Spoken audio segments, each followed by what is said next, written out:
기도하셨습니다. 오늘 이 자리에 함께한 여러분 모두를 주님의 이름으로 환영을 드리고 삶의 더 멋진 하나님의 역사들이 새로워질 수 있기를 주님의 이름으로 축복합니다. 여러분의 가정 속에 하나님이 함께 하시는 축복이 새로워질 수 있기를 주님의 이름으로 축복합니다.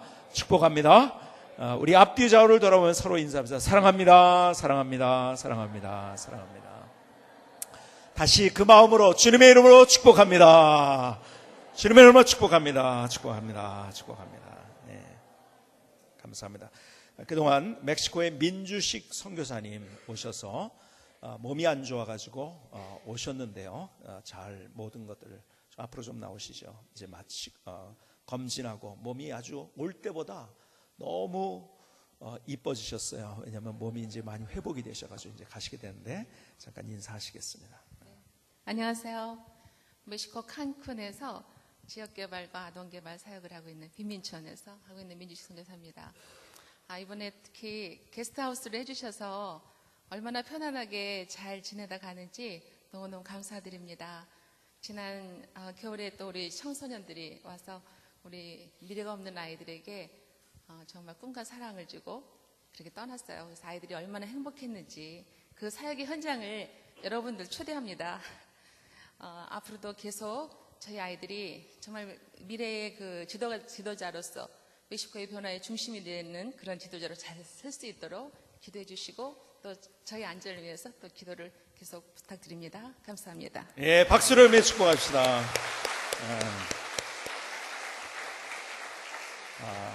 내가 갈 수 없지만은 멕시코의 어려운 빈민 지역에 들어가서 그 자라는 아이들을 이렇게 양육하면서 믿음으로 세우고 또 거기에서 정말 하나님의 사랑을 전하는 그런 귀한 일을 하고 있는데 얼마나 참 감사합니까? 내가 함께 이 자리에 있음으로 말미암아 멕시코를 품은 그리스도인이 될 수 있다는 것, 계속 사역을 계속 잘할 수 있도록 여러분의 특별한 마음으로 기도해 주시고 그 마음을 담아서 다시 한번 박수로 여러분의 축복해 주세요. 감사합니다. 지혜 하면은 떠오르는 인물 하나가 있죠. 누구죠? 유관재?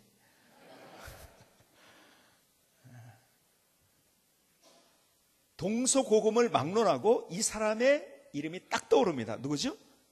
솔로몬이에요. 그렇죠? 오늘 본문에는 솔로몬의 얘기가 있어요. 얼마나 지혜로운 왕인지 뭐 그런 이야기들이 참 많이 있죠. 오늘 본문에 있는 재판 참 유명한 재판 아닙니까?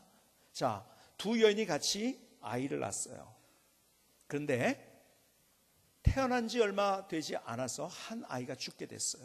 그러니까는 아이가 죽으니까요, 죽은 아이를 데리고 있다가 그 아이를 잠잘 때 남의 아이하고 같이 바꿔치기를 한 거예요. 그리고 자기 아이라고 하는 거예요.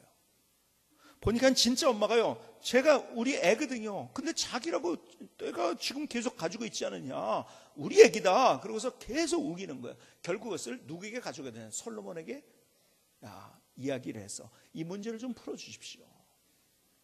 서로 자기라고 아이라고 서로 싸우고 있는 거죠. 지금 이제 법정에서 어쩌면은 지금으로 얘기한다면 고소하고 하면서 이제 서로 이제 재판을 하는 거예요. 그때 솔로몬이 이렇게 얘기합니다. 칼을 가져와라. 둘 다 자기 아이라고 하는데 뭐 쉽다, 그거 얼마나 쉬운 일이야. 반으로 나눠 가지고 주면 된다. 그리고 반으로 나누어서 각각 주어라. 그때 진짜 어머니가 어떤 마음이었는지를 오늘 본문은 이렇게 표현합니다. 26절에 보니까 그 아들을 위하여 마음이 불붙는 것 같아서. 왜요? 사랑하니까요. 정말 우리 부모님의 어머니의 사랑이 이런 거 아닙니까? 자녀를 향한 그 불붙는 마음. 죽으면 큰일 나잖아요. 그래가지고 우리 애기 아닙니다. 저 애기입니다. 주세요. 솔로몬이 이 이야기를 듣고 있다가 자, 이 아이는 자기 아이가 아니라고 한 사람 아이다. 그 어머니에게 줘라. 재판을 내렸어요. 판결을 내렸어요. 자, 이것이 얼마나 지혜로운 재판이었는가. 성경에 있는 오늘 본문의 이야기지요. 오늘 본문을 통해서 우리가 볼 수 있는 것이 뭐냐면, 부모가, 어머니가 자녀를 향한 그 마음이 얼마나 불붙는 마음을 가지고 있는가? 그래서 아이가 상하면 안 되겠다, 죽으면 안 되겠다, 어쨌든 그 아이가 살아야 된다. 그래서 칼로 그렇게 하면 안 됩니다. 저 사람의 아이입니다 하고서 그 아이라고 이야기를 한 거예요. 여기에서 여러분들이 그 어머니가 가지고 있었던 그 마음 여러분이 이해할 수 있겠지요. 여기 있는 어머니들은 다 그 마음이 뭔지를 알 거라고 생각합니다. 그렇죠? 그것이 진짜 엄마의 마음이에요. 여러분, 어머니가 자녀를 사랑한다는 것은 그거는 변함없는 진리입니다. 이 불붙는 마음으로 자녀들을 다 사랑해요. 여러분, 제가 질문 드릴게요. 여기 자녀를 사랑 안 하는 분 손 들어보세요. 자녀가 있는데 안 하는 분, 그런 사람은 없어요. 그런데 두 번째 질문을 드립니다.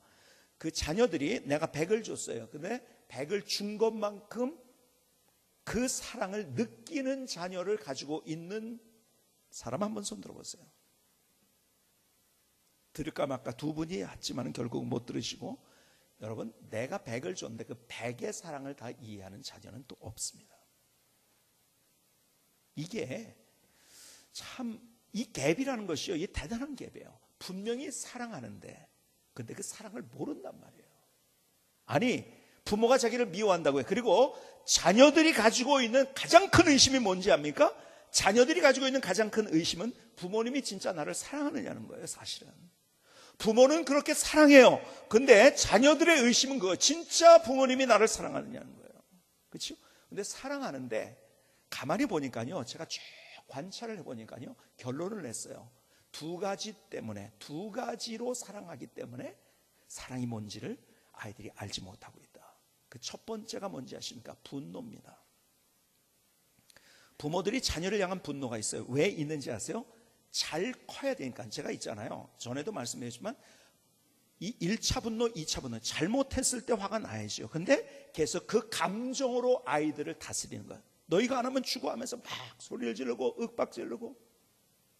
사실 가만 보니까요, 자녀를 양육하는 가장 큰 도구가 뭐냐면 사랑하기 때문에 그런 거예요. 그게 뭐예요? 분노예요. 두 번째는 잔소리예요. 참, 이 동서고금을 막론하고 이 부모의 잔소리. 제가 어느 날 그 잔소리송을 한번 들었어요. 한번 그 영상을 한번 보시겠습니까? 잔소리송, 엄마의 잔소리.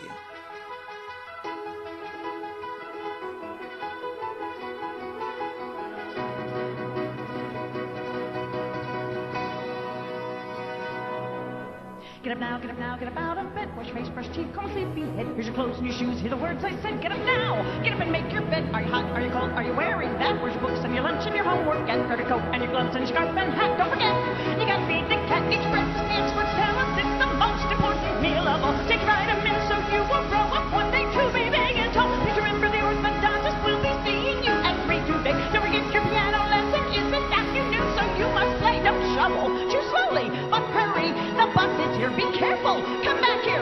Did you wash behind your ears? Play light, don't play rough. Would you just play fair? Be polite, make a friend. Don't forget to share. Work it out, each turn, never take a dead. Get along. Don't make me come down there. Clean your room, wash your clothes, put your stuff away. Make your bed, do it now. Do we have all day? Were you born in a barn? Would you like some hay? Can you even hear a word I say? Sir, the phone, get off the phone. Don't sit so close, turn it down. No texting at the table. No more computer time tonight.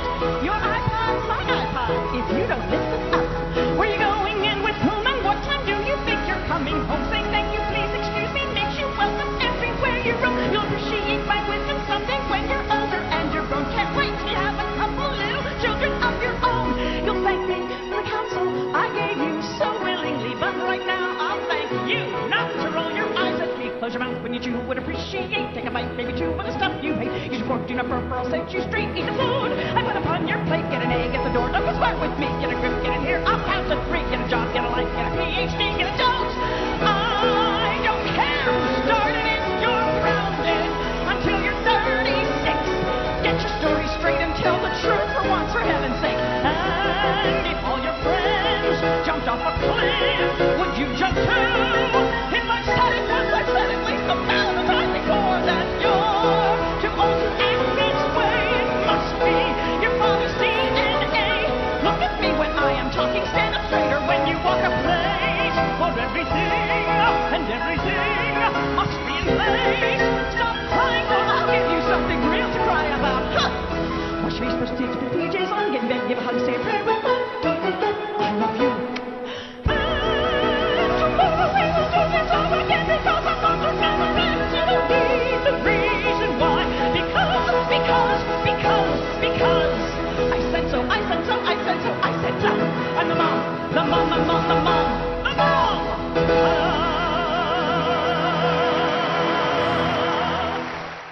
한국만 잔소리를 많이 하나 했더니 미국은 더 빨리 하네요. 아주 그냥. 참이 잔소리. 가만히 보면요, 분명히 사랑하는데 우리는 사랑하는 방식이 두 가지야. 분노와 잔소리. 그렇다면 우리의 사랑의 방식을 어떻게 바꿔야 될 것인가? 분명히 우리 안에는 그 불붙는 자녀를 향한 그 마음이 있는데 어떻게 자녀를 양육해야 될 것인가? 제가 오늘 여러분 세 가지를 말씀드리려고요. 첫 번째 이거예요. 점수를 따라가지 말고 가치를 따라가라는 거예요. 한번 따라합시다. 점수를 따라가지 말고 가치를 따라가라. 여러분, 조세핀 미국 하버드대 교육대학원 교수가 이런 글을 썼어요. 제가 그래서 푸른 초장에도 그래서 글을 썼는데요. 자, 대학 수학능력 시험이 토요일 11시 그리고 주일 11시에 2번 열립니다. 그런데 한국 크리스천 부모님들을 대상으로 물어본 거예요. 이것이 어떻게 물어봤냐? 토요일 날은 실제 상황이라고 이제 얘기한 거예요. 토요일 날 보는 것, 주일 날 보는 것. 근데 주일 날 보면은 점수를 50점을 가산점을 준다. 그때 토요일 볼 거냐? 1번 토요일 본다. 2번 주일에 본다. 여러분 몇 번에 보겠습니까? 가산점이 무려 50점입니다. 몇 번입니까? 입으로는 1번이라고 하는데 속으로는 2번입니다. 그러는 표정들이 다 읽혀집니다. 여러분, 대다수의 부모, 크리스천 부모들이 주일에 시험 보게 돼요. 왜? 가산점이 있기 때문에. 그리고 정당화합니다. 스스로를. 한 번 빠지는 건데요. 아니, 다른 날에 예배 드리면 되는데요. 뭐 어쩌고 저쩌고 하면서 계속 여러 가지 이유를 대면서 그렇게 주일에 보는 것을 선택한다는 거예요. 여러분, 뭡니까? 점수를 따라간다는 거예요. 이 시대가 숫자와 점수를 자꾸 따라갑니다. 저는 이런 표현, 우리 아이들에게도 그런 얘기를 하면 나는 너희들을 향해서 나는 이런 마음을 항상 가지고 있어. 나는 불행한 1등보다 행복한 2등이 훨씬 더 좋단다. 너희들이 그런 것들을 어떤 것을 하면서 불행하게 하는 것이 아니라 행복하게 주님 안에서 그 일을 했으면 좋겠다. 우린 자꾸 점수를 따지고서 그것이 인생의 모든 것이 아니에요. 점수가 인생의 모든 것이 아니에요. 근데 보이는 점수를 우리가 따라간다면 그래서 뭐예요? 점수를 따라가 보니까요, 진리를 뒤로 하는 거예요. 가치를 뒤로 하는 거예요. 중요한 것을 뒤로 하는 거예요. 그러니까 아이들의 마음속에는요, 야, 너 하나님 잘 믿어야 돼 이렇게 얘기하지만 그래, 하나님은 필요할 때 가끔 믿는 거고 내 삶의 상황에 따라서 이건 이렇게 달라지고 저렇게 달라질 수 있는 거야. 지금 내가 지금 당장 유익을 위해서는 내가 이렇게 선택하고 저렇게 선택해도 되는 거야. 지난주에 말씀드린 포스트 모더니즘이 무엇인가, 내 느낌에 맞다고서 자기의 느낌을 따라가는 인생으로 아이를 키우게 되는 거예요. 성경은 마태복음 6장 33절에 우리에게 분명하게 하시는 말씀 뭐라고요? 마태복음 6장 33절 시작. 너희는 먼저 그의 나라와 그의 의를 구하라. 그리하면 이 모든 것을 너희에게 더하시리라. 근데 우리는 뒤에 것, 점수, 숫자, 보이는 것을 먼저 쫓아가요. 하나님 이게 잘 돼야지 그 다음 잘 되는 거라고. 제가 누누이 말씀이지만 우리의 삶에 하나님의 역사를 경험하지 못하는 이유는 우리의 삶이 그렇게 악순환이기 때문에 그런 거예요. 악순환이기 때문에. 저희 큰애가 학교 다닐 때 제일 들어가고 싶은 서클이 있었는데 그게 뭐냐면 보이스카웃이었어요. 그렇게 보이스카웃을 들어가고 싶대요. 근데요, 보이스카웃을 못하게 했어요. 왜 그런가? 두 가지 이유가 있었어요. 첫 번째는 보니까 돈이 많이 들어갈 것 같더라고요. 근데 진짜 이유가 있었어요. 주일날에 행사가 많아요. 교회 못 갈 수 있는 상황들. 그래서 제가 얘기를 했어요. 네가 아무리 좋아도 인생에는 해야 될 것이 있고 하지 말아야 될 것이 있고 선택해야 될 것이 있고 선택하지 않아야 될 것이 있다.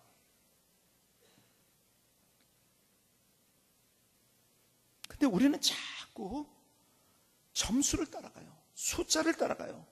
보이는 것을 쫓아가요. 느낌을 쫓아가요. 당장 이렇게 하면 이익이 될 것이라는 걸 쫓아가요. 이 악순환을 살고 있는, 아니에요. 가치를 따라가야죠. 여러분, 사랑이 뭔가를 다시 한번 생각해보세요. 사랑은요, 사실은 이거예요. 자녀에게 가치를 머리와 가슴에 담아주는 것이다.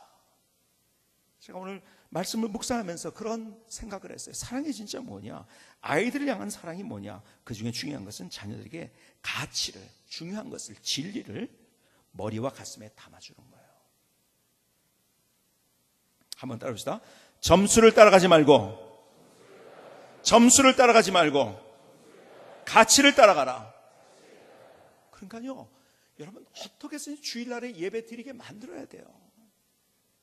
제가 오래전에 학원 가는 게 중요하냐, 예배 드리는 게 먼저 중요하다. 예배를 마치고 나가지고서 제가 어떤 분에게 공격을 받았어요. 왜 학원 가는 거 가지고 뭐라 그러냐고. 그분이 학원 원장을 하시는 분이었거든요. 제가 학원 가지 말라는 얘기하는 거 아니에요. 뭐가 먼저냐를 얘기하는 거예요. 우리 교회 제가 보면서 가장 안타까운 것 가운데 하나가 뭔지 아세요? 중간고사 본다. 그러면 아이가 출석률이 쫙 떨어지는 거예요. 그러면 예배 1시간 안 드리면 더 그래 성적이 그렇지 않아요. 뭘 먼저 선택해? 자꾸 공부에만, 점수에만 생각을 가지고 있다. 아니에요. 하나님 앞에. 그러면 하나님이 주시는 지혜로서 더 멋진 인생을 살아갈 수 있는데 그 점수 하나. 그렇다고 해서요, 주일날 안 나온다고 그래서 공부 더 잘하나요? 아니에요. 정말 우리에게 중요한 것, 자녀들을 사랑하기 때문에 정말 중요한, 저는 첫 번째가 점수 따라가지 말고 가치를 따라가라는 거예요. 두 번째는요, 여러분, 스스로 결정하고 스스로 행동하게 하는 건 무슨 말이냐면 창의성을 길러줘야 됩니다. 창의성. 그런데 우리는 너무 부모가 다 해줘요.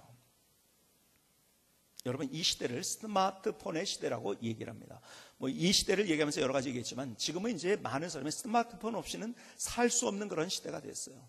스마트폰을 가지고 모든 것을 다 해요. 여기에 내 모든 이력과 그리고 정보와 전화번호와 이 모든 것이 다 있어요. 그래서 이 시대의 가장 큰 두렵고 공포스러운 게 뭔지 아세요? 제일 두렵고 공포스러운 게 뭘까요? 네? 휴대폰 배터리 나가는 거. 그러면 그 다음서부터 공황장애가 일어납니다. 야, 이거 어떡하지? 그럴 수밖에요. 예를 들어서요, 내가 예를 들어서 코엑스에서 누굴 만나기로 했어요. 그래, 거기서 만나자. 뭐 요즘은 전화로 다 해가지고서 만났는데 아무 이상 없으니까요. 요즘은 이제 뭐 그래서 어디에서 어떻게 해가지고 막 구체적으로 얘기하지 않잖아요. 그쯤에서 만나자. 그러고서 전화해서 만난단 말이에요. 근데 휴대폰 배터리가 다 없어졌어요. 찾아가는 것까지는 되는데 그 다음에 어디서 만날지를 전화번호를 알아야죠. 전화번호 몇 개 기억하고 있나요? 거의 기억하는 거. 요즘 보니까요, 제가 가끔 물어봐요. 혹시 전화번호가 뭐세요? 그러니까 가만히 있어, 내 전화번호가 뭐지? 여러분, 진짜 자기 전화번호 모르는 사람 많은 거 아십니까? 네? 그 안에 다 있으니까요. 이거는 완전히 배터리가 떨어지면은요, 그냥 공포예요. 그냥 공황장애를 일으킵니다. 근데요, 부모가 모든 것들을 다 해주다 보니까요, 부모가 없으면 아이들이 공황장애에 걸려요. 이게 이 시대의 문제라는 거예요. 그래서 요즘 헬리콥터 맘이라는 소리를 들어보셨죠? 여러분, 시사 상식 사전에 아예 이게 나왔더라고요. 헬리콥터 맘이 뭔가. 제가 시사 상식 사전에 나온 것을 그대로 제가 읽어드릴게요. 평생을 자녀 주위를 맴돌며 자녀의 일이라며 무엇이든지 발벗고 나서며 자녀를 과잉 보호하는 엄마들을 지칭한다. 헬리콥터 맘이라는 개념은 우리나라 교육에 있어 엄마들의 뜨거운 교육열 단면을 가장 잘 나타내주는 치맛바람에서 파생된 것으로, 헬리콥터 맘은 착륙 전에 헬리콥터가 뿜어내리는 바람이 거센 치맛바람을 일으키며 자녀 주위에서 맴도는 어머니를 빗댄 용어다. 어릴 때부터 학습 매니저가 된 헬리콥터 맘은 대학교에 들어간 장성한 자녀들의 일거수일투족까지도 참견하는 경우가 많다. 자녀의 숙제를 대신해 주거나 학교 측에 사사건건 간섭하기도 하며, 자녀가 사회인이 되어 취직을 하게 되면 자녀의 경력 관리에 나서고 부서 배치를 조정하려고도 한다. 세상에 이런 일이 있을까? 제가 얼마 전 신문에서 읽은 거예요. 뭔지 아세요? 총장실에 요즘 전화가 많이 온다는 거예요. 누구한테서? 엄마한테서 온대요. 왜 그러냐? 0.1점 때문에 당신이 회사 취직 안 되면 책임질 거냐 막 이런 거 따진대요. 와가지고서 실제 일어나고 있는, 우리가 그런 아주 극단적인 헬리콥터 마음은 아닐지라도 많은 경우에 우리도 어쩌면 헬리콥터 마음인데 모든 것을 다 해주고 있어요.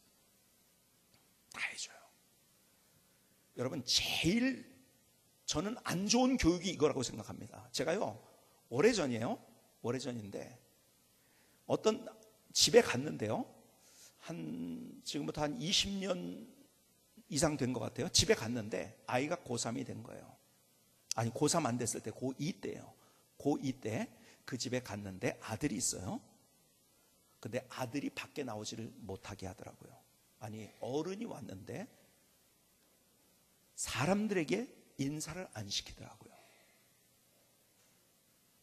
왜 그런지 아세요? 공부하라고. 그래서 20년이 된 후에 공부 잘해가지고서 기가 막히게 성공했을까요? 아니에요. 부모님에 의해서만 좌우되는 불쌍한 인생. 그러니까는 부모 없이는 살 수가 없어. 그냥 스스로 뭔도 아무것도 못하는 거예요. 그러니까 뭐든지 부모가 다 결정을 해줘요. 그래서 여러분들 고3 때요, 공부하는 거 안쓰럽다고 자꾸 뭐 옆에서 해주려고 하지 마세요. 여러분, 공부도요, 그냥 공부만 하면 이게 머릿속에 잘 안 됩니다. 살짝 다른 것을 할 때, 이완을 할 때 공부가 훨씬 더 잘 되는 거예요.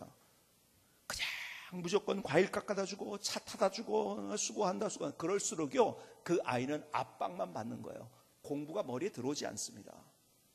저는요, 이렇게 여러분에게 얘기하고 싶어요. 야, 공부하는데 잠깐 너 머리 식힐 겸 차 한 잔 타 먹어. 시키세요. 그러고 나가지고서 다 공부가 끝나고 대학 졸업한 다음에 아이들한테 매일 부모를 의존하고 있는데 안 한다고 화가 나고 어쩔 줄 몰라 하는 우리의 모습들. 아니에요. 해줘야 돼요. 그렇게 할 수 있도록. 그러니까 하나님의 가진 속성이 뭐냐면 창조성이에요. 창의성. 하나님이 세상을 창조하셨어요. 그렇죠? 태초에 하나님이 천지를 창조하시죠. 하나님이 우리를 어떻게 창조하셨는지 아세요? 창조하실 때 하나님의 형상으로 창조하셨다고 했어요. 동물하고 달라요. 하나님의 형상으로 창조했다는 것은 어떤 의미가 있는가? 그 안에, 우리 안에 사랑을 담아줬다는 거예요. 하나님이 가진 그런 속성들이 우리 안을 줬다는 거예요. 근데 그 중에 하나가 창의성입니다. 창조성. 동물이 가지지 못하는 창의성. 그래서 우리에게 예술이라는 게 있는 이유, 동물은 없어요. 왜? 창의성이 우리에게, 창조성이 있기 때문에. 그걸 자꾸 길러줘요. 여러분, IQ를 검사해보면 우리나라 평균적으로 유대인들보다 우리나라 아이들, 아니 전체 그 평균 IQ가 더 높다고 하지 않습니까? 근데 유대인들이 다 뭡니까? 이 노벨상을 휩쓸고요. 왜 그런가? 어려서부터 창조적인, 창의성 있는 교육을 시켜준다는 거예요. 질문을 하고 스스로 할 수 있게 하고. 그런데 우리는 계속, 하여간 옷 입는 것도, 제가 어떤 분을 또 봤는데 이분이요, 굉장히 사업적으로 성공한 사람이에요. 아주 뭐 그냥 거침이 없는 사람이에요. 그러니까 자녀를 양육할 때 어떻게 했냐면요, 옷 입는 색깔, 뭘 입는 것까지 다 정해주는 거야. 그러면 아이들이 그렇게 입어야 돼요. 이분이 교회에서 아주 중요한 일을 했던 분이에요. 그리고 많은 영향을 미쳤던 분이에요. 그런데 교회 커튼을 뭐를 하느냐, 본인이 다 결정, 색깔까지 다 결정을 해야 되는 거예요. 자기가 다 해야 돼요. 근데 그 아이들이요, 지금 보니까요, 언제나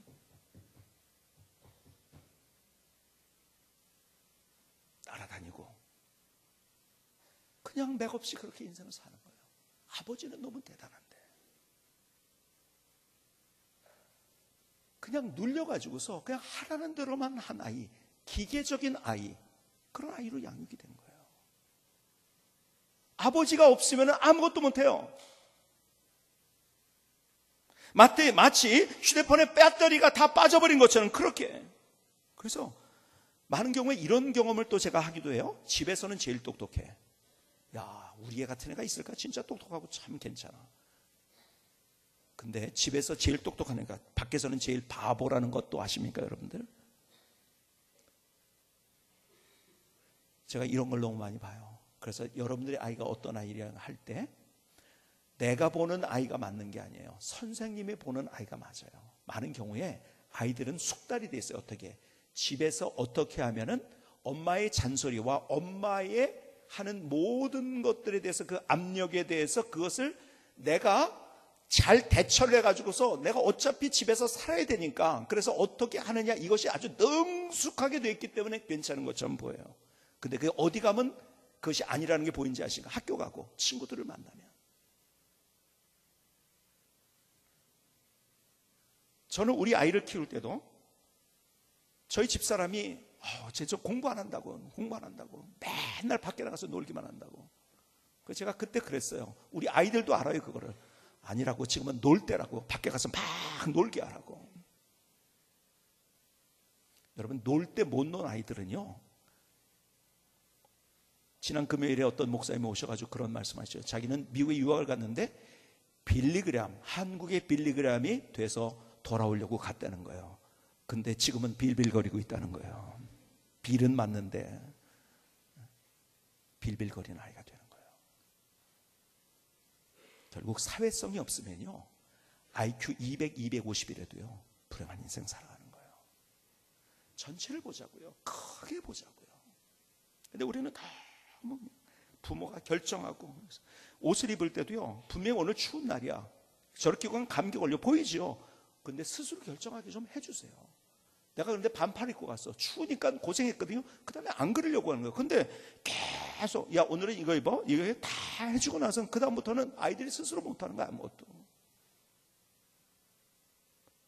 야 너 이거 하는 거 감기 걸려 너. 그러면서 내가 다 아는데 막 그러면서 막 윽박 지르지 마세요. 윽박 지를 필요도 없어. 추운데 그거 입고 가면 당연히 오돌돌 떨다가 고생해가지고 다음부터 이렇게 안 해야지. 스스로 이렇게 하게 되는데 다 잔소리를 통해서 막 밀어붙입니다. 그럼 관계는 깨어지고 아이들은 빌빌거리는 아이가 되고. 아니요, 창의성을 길러주는 그런 부모님이 돼야 되는 거예요. 그러니까 스스로 결정하고 스스로 행동할 수 있고. 자꾸 여러분, 지금 오늘도 이제 아이들이 이제 오늘 헌안식을 했는데요, 아이들을 자꾸 먹여주지 마세요. 우리 아이를 키울 때도요, 먹여주지 않는 것을 철칙으로 세웠어요. 안 먹잖아요. 그러니까 자꾸 먹여준단 말이에요. 그걸 쫓아다니면서 먹인단 말이에요. 맨날 쫓아다니면서 그러고서 사는 거예요, 그냥. 근데 그걸 철칙으로 세웠더니요, 자기가 배고픈데 안 먹고 견디냔 말이에요. 그건 본능입니다, 본능. 그러면 자꾸 먹여주면 이래야지 엄마가 나한테 관심 갖는다. 그래가지고 그게 재밌어 속으로는. 그러고서 안 먹어 하면서 도망다닌다. 그래 쫓아다니는. 매일 그게 빙빙빙 도는 헬리콥터 마음이 될 수밖에 없다는 거예요. 아니요, 선택하게 해주세요. 정의연의 달콤한 나의 도시라는 책에 이런 글이 있어요. 31살 우리는 아직도 엄마들의 세계 속에 살고 있다. 참 기가 막힌 얘기예요. 어떻게 가만히 이 말을 들어보면. 아니에요, 창의성을 길러서 스스로 하게 만드는 거예요. 세 번째, 사랑을 하되 공감하는 사랑을 하실 수 있기를 바랍니다. 사랑은 공감해요. 친구를 찾는 이유가 뭔가요? 아이들이 왜 친구를 찾죠? 자기를 공감해 주기 때문에. 친구가요, 밥 먹여주나요? 재워주나요? 용돈 주나요? 친구가?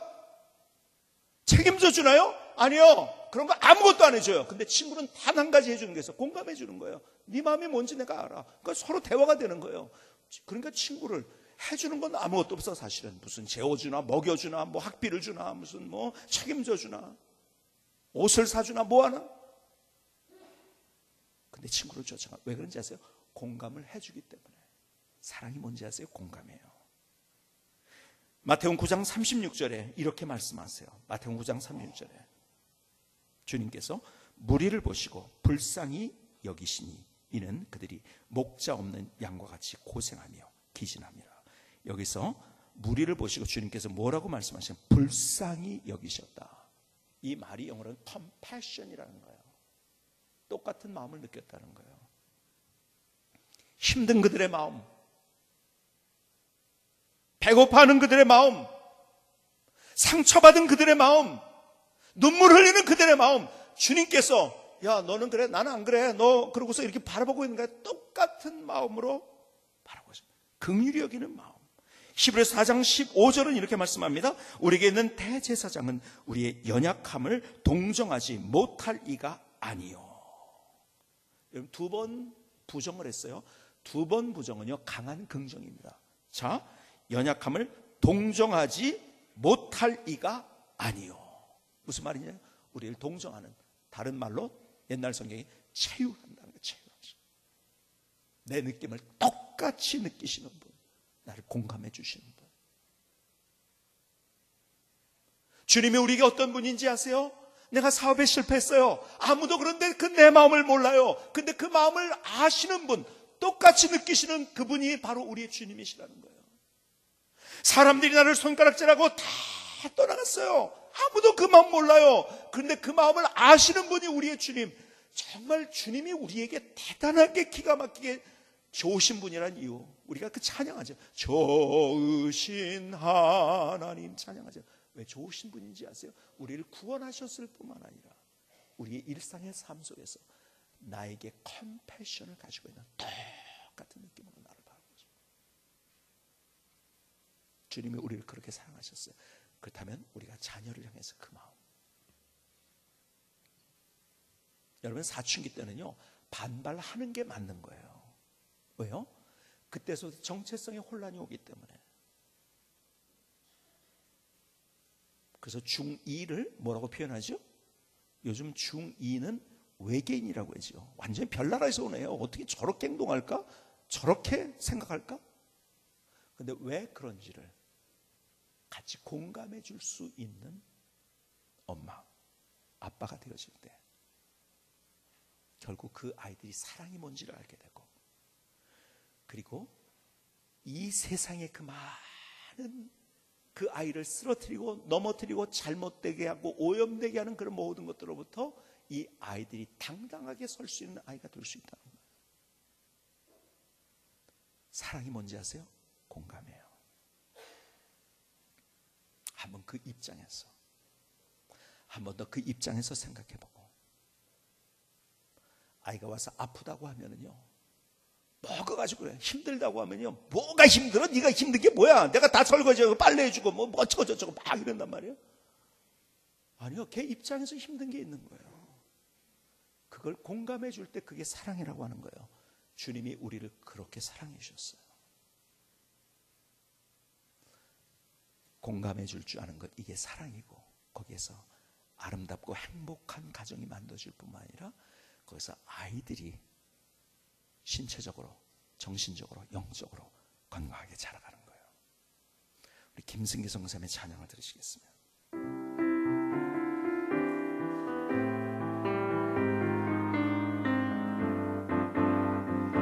내 가슴에 품은 사랑, 내 마음에 품은 자녀, 진정한 사랑으로 보살피고 자라게 해야죠.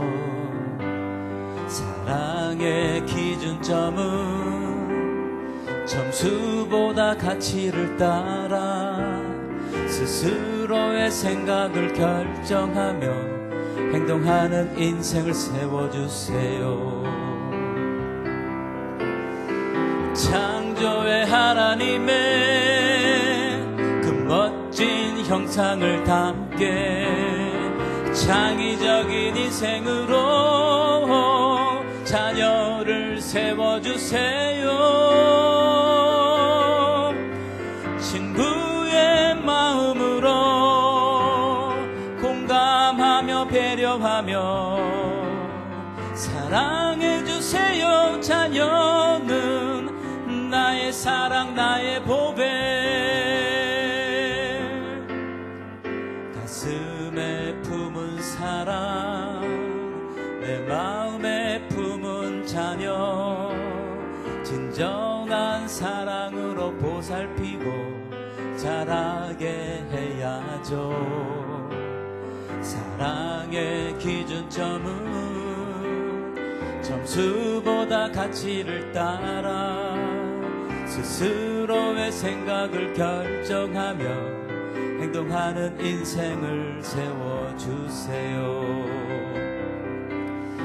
창조의 하나님의 그 멋진 형상을 담게 창의적인 인생으로 자녀를 세워주세요.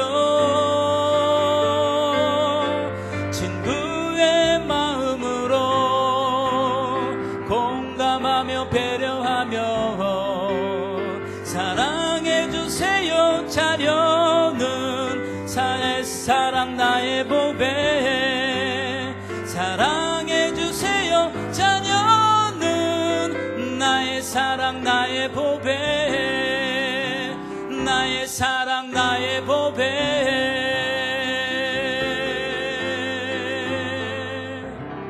아멘. 하나님, 나의 고백입니다. 하나님, 나의 기도입니다. 하나님, 나를 받아 주시옵소서. 하나님, 나를 받아 주시옵소서. 제가 비슷한 경우를 전에도 많이 봤는데 얼마 전에 들었던 이야기예요. 목사님, 이 딸이 있는데요, 참 목사님의 마음을 너무너무 아프게 많이 했어요. 반항도 하고요, 가출도 하고요. 첫 번째 가출을 했다가 다시 들어갔고, 두 번째 가출을 하고. 근데요, 얘가 긴 얘기를 해서 제가 참 짧게 말씀을 드릴게요. 아버지가요, 처음으로 딸에게 편지를 보낸 거예요. 가출했을 때 눈물의 편지를 보냈어요. 그리고 이런 편지를 거기 내용에 담은 거예요. 내가 너를 사랑한다고 했는데 내 방법으로 사랑했던 것을 용서해줘라. 그리고 너는 목사의 딸이었기 때문에 더 좀 잘되게 하기 위해서 더 다그쳤고, 그리고 내가 너를 훈련한다고 더 힘들게 했던 것들, 네 입장에서 보니까 그때 얼마나 힘들었을까, 아팠을까를 생각하니까 이제서야 아빠가 잘못했다는 이야기를 한다. 그리고 아빠가 잘못했다는 이야기를 쭉 써가지고서 그게 이제 딸에게 전달이 된 거예요. 그 딸이 그 편지를 읽고 계속 눈물을 흘리는 거예요. 줄줄줄 눈물. 그리고 딸이 돌아왔어요. 그리고 아버지에게 그 편지를 보여주는 거예요. 다시 아버지가 보내는 편지. 아버지, 내가 이 편지를 읽고서 이 편지 보세요. 이렇게 울었어요. 나도 이제서 아버지가 나를 얼마나 사랑하는지를 알았어요. 그때서부터요, 공부를 안 하던 애가요, 막 공부를 하기 시작하고요, 그냥 아버지한테 애교 한 번 없던 그 아이가 애교를 피기 시작하고요, 어둡던 가정이 환해진 거죠. 그렇죠? 거기 얼마나 행복이 있는지, 얼마나 기쁨이 있는지, 감사가 있는지. 우리는 어쩌면은 자녀를 사랑하지만 잔소리와 분노로 잘되게 하기 위해서 우리는 그렇게 우리의 삶을 세웠는지 모르겠어요. 다시 오늘 주님께서 내게 주시는 말씀, 점수보다 가치를 따라가야 돼요. 창의력을 키워줘야 돼요. 다 해주면 안 돼요. 할 수 있게 해줘야 돼요. 사랑을 하되 공감하는 사랑을 해야 돼요.